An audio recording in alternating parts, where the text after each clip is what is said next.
The envelope sat on the kitchen counter, stark and bright against the dull gray stone, and I froze.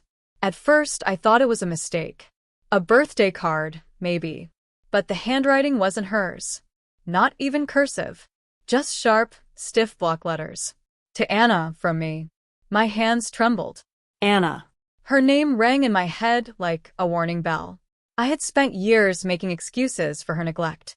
For how she forgot my birthday. For how she brushed aside the small things that meant everything to me. Somehow, she always found a way to lavish attention on others, friends, co-workers, even strangers.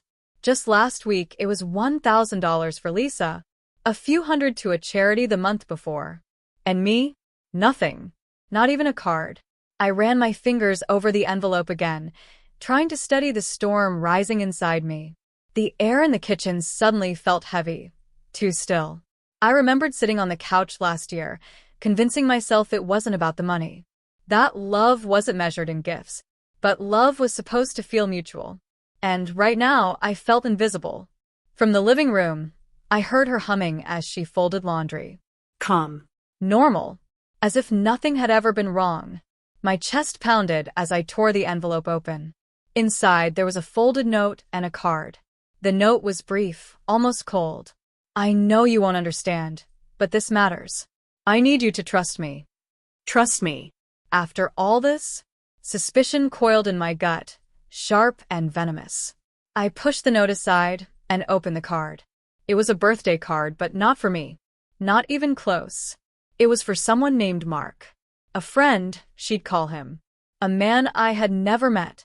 The message inside was warm, thoughtful, filled with words she'd never written for me. Words that felt genuine, meant.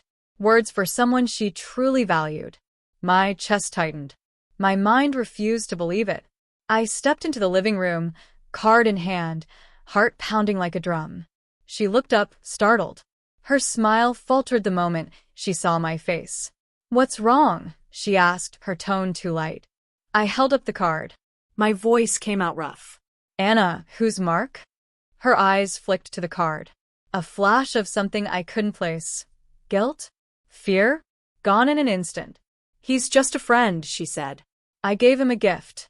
He helped me last week. I laughed. Hollow. Bitter. $1,000 for him. And me? Nothing. Not even a card. My voice cracked, part fury, part heartbreak. She reached for me, but I stepped back. "Sufyan, it's not what you think. You know I don't. I don't care about gifts." I cut in. My voice was sharp now. "Every year I wait.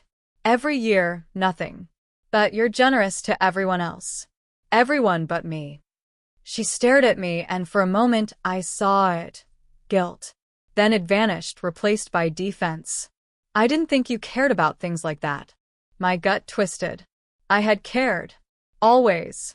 I had believed in us. And now the truth hit me like a hammer. She had given her attention, her loyalty, to someone else. Maybe she hadn't stopped loving me. Maybe she just wanted more than I could give. More than I could give, I whispered, broken. "So that's why you've been so cold. So distant."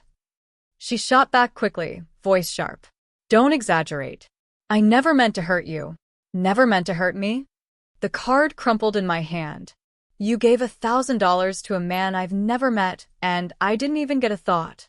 Silence crashed between us, loud and suffocating. I could hear my heartbeat, the thrum of betrayal in my veins. Her lips moved, but I couldn't hear her anymore.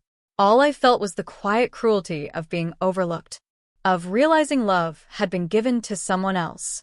I turned and walked out, not bothering with another word. Outside, the sky was bruised purple over the street. The wind bit into my skin, but it matched the cold emptiness hollowing my chest. Betrayal isn't always loud. Sometimes it whispers. In forgotten birthdays. In gifts meant for someone else. I glanced back at the house, at the windows still glowing warm, where she stood, unaware that everything had changed. Love, I realized, is fragile. And sometimes, hearts don't shatter with screams, but with a whisper. And I whispered into the night, "This isn't love.